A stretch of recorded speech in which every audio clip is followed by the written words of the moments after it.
Greetings, I'm your host, Dr. Wolfula, and when I'm not being seamlessly replaced by Danielle Harris, I'm here at the Wolfula reviewing movies. I'm back from my brief stint at my ancestral home, Castle Wolfula, to continue reviewing the Hatchet series. So far, I've reviewed the first Hatchet movie, and there are 4, so I got a ways to go, but let's do Hatchet 2 now. Released in 2010 and directed by Adam Green. My only preface to this RiffView is that I had never seen any of the Hatchet sequels before, so you're gonna be hearing my sizzling hot takes on the rest of the series. I'll state up front, though, that I did enjoy Hatchet 2 more than the original film's first outing with Victor Crowley, and I'll explain why in this RiffView. Hatchet 2 makes the bold choice of pulling a Halloween 2, carrying on the moment the last movie left off, literally the exact moment, except this movie doesn't offer any context like Halloween 2 did, so if your memory watching the first Hatchet was hazy in the 4 years that passed after the cliffhanger, well, pretty much go fuck yourself and watch the first movie again, asshole. Honestly, the continuity between Hatchet 1 and 2 is off from the very first shot, though. Victor Crowley loses his foggy right eye between films, so you can't even seamlessly edit these movies together. Of course, there's an even bigger retcon established in Hatchet 2.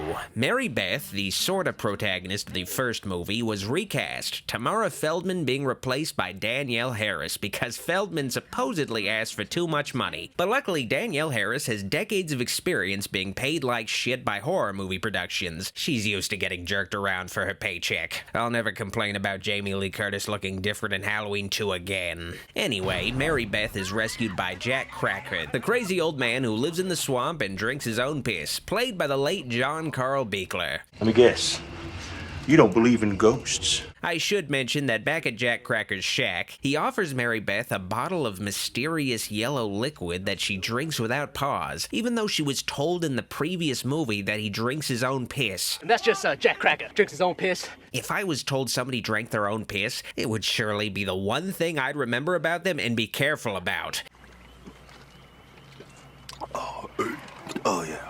Anyway, Jack Cracker at first is very helpful to Mary Beth. Well, actually, he's not helpful at all. What am I supposed to do? Never come back this way again. He just tells her to give up all hope of ever getting help from the police, getting revenge against Victor Crowley, or even just being able to retrieve the corpses left in the swamp, including her father's and brothers, but, you know, whatever. Jack Cracker's tone gets worse when he finds out who Mary Beth's dead dad was, and she's made to leave. You knew my daddy? No.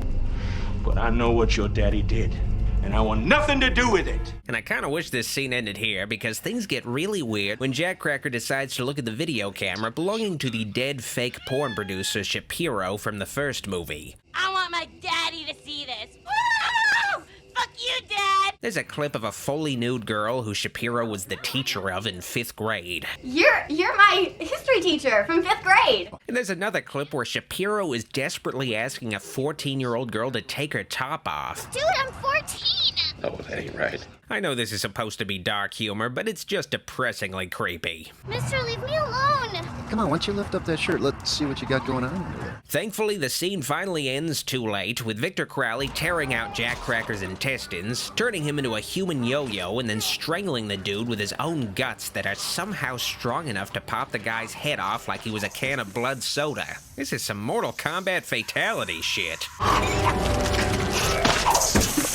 Now, if you plan to see this movie, I'm gonna warn you right now that the intro to the film features some really intense, rapidly flashing lights, which I'm not gonna show myself in this video because I don't want to give my epileptic fans seizures. I can't afford to have any more of my fans die. The opening credits end with a shot of Adam Green puking, which is honestly the most unsettling thing in this movie. The man truly did save the horror genre. Anyway, Mary Beth returns to the Big Easy to confront Reverend Zombie, played by Tony Todd, who is definitely the guy that I would go to first before the police. All right, come here. Give me.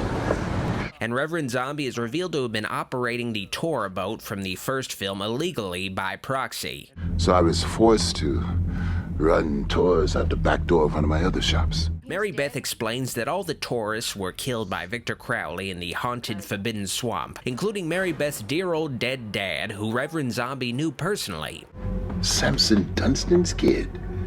Yes. So Reverend Zombie explains how Mary Beth's Robert Englund dad is connected to Kane Hodder's Victor Crowley, and the updated origin of Crowley is extra goofy with a side of silly. You see, Victor Crowley's dad, who was also played by Kane Hodder, had a dying wife, and she herself had a sexy nurse, and, well, while his wife was getting busy dying, Kane Hodder was just getting busy. Nothing gets me more rock hard than the thought of my wife dying 10 feet away. I mean, you are supposed to cry during sex, right? I know I always do. The entire situation was nothing but sad and tragic.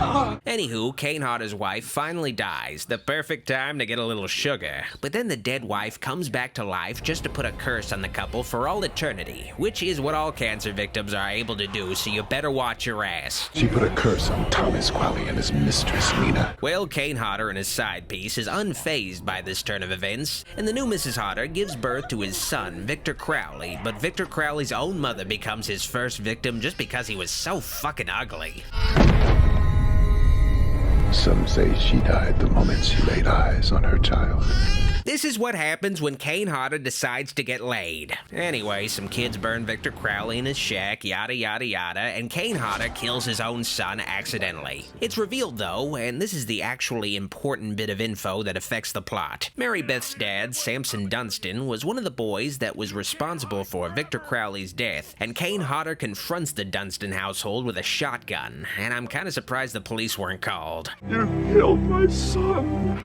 Technically you killed your son, man. If you had let him burn alive, they would have been the ones who killed him, but you technically killed him. No one knows the body count. What follows next is a quick montage of cool kills that are pretty much thrown in because Victor Crowley doesn't show up again in the movie until the 53-minute mark. I must also mention that Hatchet 2 is 81 minutes long without the end credits, and this is the fucking uncut version. So what happens in Hatchet 2 during the half hour spent before meeting Victor Crowley again for less than a half hour? Lots of exposition happens, that's what. Rob Zombie agrees to help Mary Beth get revenge against Crowley and retrieve the corpses of Mary Beth's family, but on the condition that Mary Beth bring along another family member of the uncle persuasion. So if I bring my uncle back, then you will take us? That's what I said. Which isn't suspicious at all. Mary Beth's uncle is played by Tom Holland, not that kid who's in those shitty Spider-Man movies. The Tom Holland who directed Child's Play and Fright Night. He's full of horseshit. Tom Holland acting in this movie is kinda weird because he hasn't acted in a movie since Psycho 2 in 1983. But I guess in retrospect, having Tom Holland in your cast has probably led a lot of Marvel movie fans to watch Hatchet 2, only to witness true acting instead. Over my dead body, or you going to that goddamn swamp? Now you listen to me, young lady. Well, Uncle Bob is initially hesitant allowing Mary Beth to return to the swamp she almost died in the previous night, insisting they, just go to the police, but Uncle Bob relents and decides to come along on the trip where he'll very obviously be brutally murdered. Please, Uncle Bob. All right, I'll be back in an hour. The next scene is a gathering of hunters at Rob Zombie's voodoo shop, and you might be confused why that fake Cajun Asian dude who was killed in the last movie is still alive. Well, this is the twin brother of that dead guy, who is exactly the same, so it's like that guy never died at all. It was absolutely inconsequential. Bonjour, monsieur. Welcome to the House of Voodoo. Among the hunters in this scene is a biker-looking dude, Trent Graves, played by R.A. Mieloff, the actor who played Leatherface in Texas Chainsaw Massacre 3. Incidentally, Kane Hodder also did the stunts on Texas Chainsaw Massacre 3, but more on this character later. Drop the phony accent, asshole. I ain't no goddamn tourist. This meeting that Rob Zombie has with the hunters is just frivolous, though. It's only 9 minutes, but it feels like it goes on for 20, and it takes forever to just get to the point. Hey, man, what's the deal with the cookies? Is it just like one each, or can we get some more, or what's up? Derailing things with a cookie bit that feels like it's straight out of a CBS sitcom. Milk for cookies, man. Milk. I do like the reference to Behind the Mask, The Rise of Leslie Vernon, though. When I was 8, I lived in this town called Glen Echo. Our ghost story's about this man named Leslie Vernon. But that seems to imply that Victor Crowley is also probably just a thespian pretending to be a deformed serial killer. What are we hunting? Victor Crowley. The actual point of this scene, though, is once the hunters know they have to take down Victor Crowley, a lot of them hightail it out of there, even Lloyd Kaufman, but the one guy that can't leave for some suspicious reason is Trent. Rob Zombie really needs that guy to be in the swamp too, along with Uncle Bob. Curiouser and curiouser. Anything bad goes down, we leave. All that really matters ultimately is that Rob Zombie assembles a task force unafraid of death who must face off against an unkillable force. They're a suicide squad, if you will. Night falls once the group actually arrives at their destination, which is a sign that they probably should have waited a day and done this first thing in the morning with some planning ahead of time instead of just, you know, doing all this on the fly, trying to find a shack in the woods at night. How much further to the house? What house? I'm not exactly sure. This all looks the same to me. Now you might be thinking, oh wow, all these hunters team up against one killer. That's pretty interesting, and the killer will likely face a serious challenge. This sequel will be really different from the first movie. But, not really. After 4 minutes, the hunters all split up, mostly just hanging out in isolated locations with their backs against the woods where somebody easily could jump them. You know, I do admire Adam Green, but his writing in this film makes the writing in an actual Friday the 13th movie seem layered and complex in comparison. So, you supposed to stand around here all night? Even though Crowley is up against armed men and women aware that he's in the woods, they prove to be about the same level of challenge to him as the characters in Hatchet, maybe even less of a challenge. I see him. Shut the fuck up. The first death is a subversion. Victor just hatchet whips the dude until his face looks like someone's toilet after going to Arby's. Then Crowley kills the other schmo who attempts to flee in the boat, shredding the guy's head up until it looks like what's left after eating a plate of ribs. Man, I am really hungry right now. Then there's the dude paired with the woman he's had an on-again, off-again relationship with. The movie goes into some detail about how she's actually a capable hunter, but she's only here so the movie can have a sex scene because nothing gets a chick hornier than knowing for a fact that there's a deranged killer lurking in the woods, just waiting to hear some moans, knowing there are some people getting their fuck on in his swamp. So anyway, there's a highly uncomfortable sex scene, of course, but the warm goo that lands on this chick's back isn't the kind she was expecting. But that doesn't stop her from getting a few more thrusts in where she can. The guy could really use some head right now, though. So it goes without saying that Victor Crowley stabs this woman in the taint with his hatchet. He's gonna need to clean that thing when he's done. She was probably filled with dead guy jizz. Victor Crowley should be warned, though. She's a squirter. The last pair of jackasses that get killed in the woods are Rick McCallum, producer of the Star Wars prequels, and a guy who makes me feel like he's doing an impression of Sinbad in Jingle All the Way. Hey man, I got an idea. Why don't we all just split up? Hey, better yet, let's just go skinny dipping. The duo winds up confronted by Crowley, wielding an improbably large chainsaw. It seems like Victor is overcompensating for something. So it goes without saying again that Victor Crowley saws these dudes' balls off. In their taint. He's probably gonna need to clean that thing when he's done.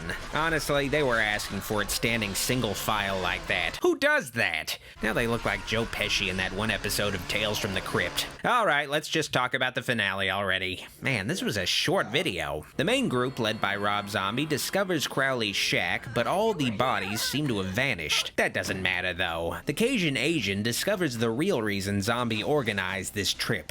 What did he say to you? I heard him say something about those two. Supposedly, if Victor Crowley's ghost finally kills the 3 kids responsible for his death, his spirit can finally rest and the curse of the swamp will be lifted, allowing Zombie to continue doing business in the area. He seems to think that Trent and that guy with you, your uncle? Mary Beth's dad was just one of the kids that burned Crowley. The other 2 are Uncle Bob and Trent. And after Victor returns to his shack to have his way with the Cajun Asian's brains via belt sander, his attention switches to Trent. Kane Hodder and R.A. Meeloff release some of their old tensions from the set of Texas Chainsaw Massacre 3. It's like he's cracking open a bottle of champagne. Savage as fuck! Victor finally faces off against his one true nemesis, Uncle Bob, who surely will put up quite the challenge on his own. Or not. Swamp is mine. You're a murderer! After stating the obvious, Mary Beth reveals her ace in the hole. Uncle Bob was just her dad's best friend, not her real uncle. Bob was my daddy's best friend. Mary Beth's real dad died of cancer, and probably also cursed a swamp or something too. My daddy's brother died from leukemia when I was 12. Which means it's Candyman versus not Jason Voorhees. Place your bets. Who will win? Alright, definitely not that guy. Certainly not that guy. Dear Lord.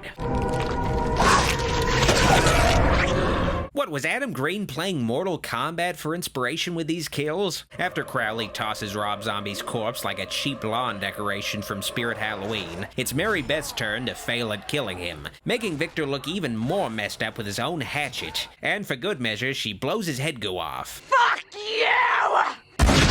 And that's it. Yeah, these movies really like to end abruptly. Hatchet 2 is a cookie-cutter sequel, but there are some better kills in it than the first, and I appreciate having a lot more Tony Todd in it, even if he isn't used to his fullest ability, and I also like Danielle Harris as Mary Beth. The sequel gets the job done as a straightforward, no-frills slasher movie. I give Hatchet 2 a Kane Hodder stabbing a woman in the vagina out of Kane Hodder stabbing a woman in the vagina. I'll be starting work on October soon, so I may or may not put RiffViews of the next two Hatchet sequels on hold. We'll see how I do timeline-wise, I guess. This video is made possible through the pledges of my Patreon supporters, and I'd like to give a very special thanks to the kind folks pledged to my shoutouts tier. All of the support on Patreon means a lot to me, and it helps my dark influence continue to grow. If you like this video, like it, and if you loved it, click the subscribe and bell buttons for more vids. Be sure to also keep in touch by following me on social media at Facebook, Instagram, and Twitter at Dr. Wolfula. While I still have your attention, consider pledging to my Patreon to support the channel and get bonus content like previews, VIP Discord server access, private movie night streams, and credits in videos. Consider pledging at patreon.com/Dr. Wolfula. Also, check out official Dr. Wolfula t-shirts and other merch on tpublic.com/user/Dr. Wolfula. Thanks for watching. See you all next time. Dr. Wolfula signing out.